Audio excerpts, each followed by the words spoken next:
আজকের ক্লাসে আমরা এবিটিএ টেস্ট পেপারের SC61 biological science MCQ solve করব। প্রথম কোশ্চেনটা দেখো, প্লাজমোটমি দেখা যায়, এটা সঠিক আনসার হবে এ, ওপালিনা।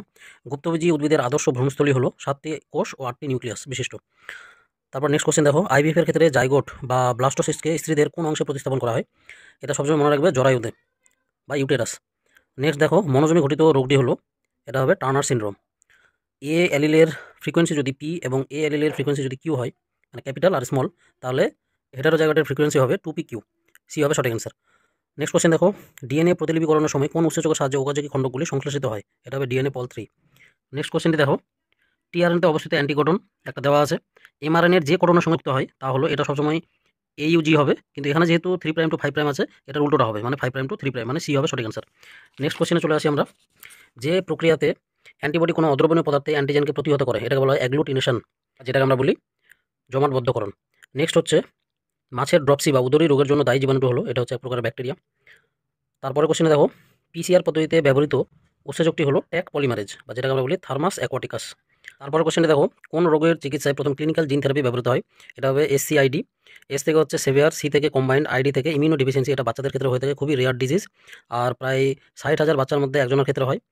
আর এক্ষেত্রে বাচ্চারা সাধারণত বাঁচে না, যদি তৎক্ষণাৎ ট্রিটমেন্ট করা যায় 2-1 মাসের মধ্যে, মানে প্রাথমিক অবস্থায় ধরা পড়ে, তাহলেই বাঁচার সম্ভাবনা 90%, না হলে মারা যায় বাচ্চারা। আচ্ছা, নেক্সট দেখো, কোনো বাস্তুতন্ত্রের কোনো একটি পুষ্টি স্তরে কোনো একক সময় সজীব বস্তুর মোট ভরকে বলা হয়? যখনই বলা হবে পুষ্টি স্তর, তাহলে সেটা হবে ক্রপ রিলেটেড, তাহলে সঠিক আনসার হবে বি, স্ট্যান্ডিং ক্রপ। কোন পপুলেশনের ক্ষেত্রে চওড়া ভূমিযুক্ত বয়স পিরামিড নির্দেশ করে? চওড়া ভূমিযুক্ত একমাত্র বর্ধনশীল পপুলেশনকে বোঝায়, তাহলে বি হবে সঠিক আনসার। তারপরে লাস্ট কোশ্চেন, আলোক রাসায়নিক ধোঁয়ার সাথে যে দূষকটি অনুপস্থিত থাকে তা হলো কার্বন ডাইঅক্সাইড। তাহলে এই হলো এমসিকিউ কোশ্চেন। এবার আমরা এমসিকিউগুলো দেখে নিই। অসমরূপতা কাকে বলে? উভয়লিঙ্গ ফুলের ক্ষেত্রে গর্ভকেশর এবং পুংকেশরগুলোর যদি দৈর্ঘ্যের তফাৎ থাকে বা অসম হয় তারা লম্বার দিক থেকে, তাহলে তাদের মধ্যে নিষেক ঘটে না, এটাকে বলা হয় অসমরূপতা। তারপর দেখো, সিফিলিস রোগ নির্ণায়ক নিশ্চিত পরীক্ষাটির নাম হলো VDRL, যেটাকে বলা হয় ভেনারেল।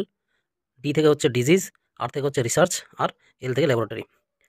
তারপরে দেখো, অপসারী বিবর্তন কি?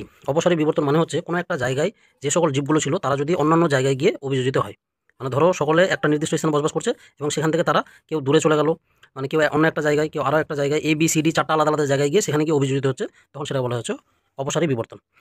3 নম্বর কোশ্চেন দেখো, ভিটামিন B12 উৎপন্নকারী একটি ব্যাকটেরিয়ার নাম লিখো। এটা হবে এসেরিকিয়া কোলাই। 4 নম্বর, ধারণ ক্ষমতা কাকে বলে? কোনো একটি পপুলেশনে, মানে বাস্তুতন্ত্রের অন্তর্ভুক্ত কোনো একটি পপুলেশনের সর্বোচ্চ বহন ক্ষমতাকে বলা হয় হচ্ছে তার ধারণ ক্ষমতা বা ক্যারিং ক্যাপাসিটি। অথবা দিয়ে লাস্ট কোশ্চেন দেখো, রেড ডাটা বুক কি? এটাও এর আগের পেপার আমরা দেখেছি। IUCN কর্তৃক প্রতিষ্ঠিত এবং SSC দ্বারা রচিত যে বইয়ের মধ্যে বিপদগ্রস্ত ও বিপন্ন উদ্ভিদ এবং প্রাণী প্রজাতিদের তথ্য সংবলিত থাকে, তাকে বলা হয় রেড ডাটা বুক। তো তোমাদের হুবহু সংখ্যাটা মুখস্থ করতে হবে না, তোমরা চেষ্টা করবে যেন বেসিক নলেজটা থাকে, যেন আমরা অ্যান্সারটা করতে পারি। এই ছিল আজকের এমসিকিউ সলভ। নেক্সট ক্লাসে আমরা পরের পার্ট নিয়ে আলোচনা করব।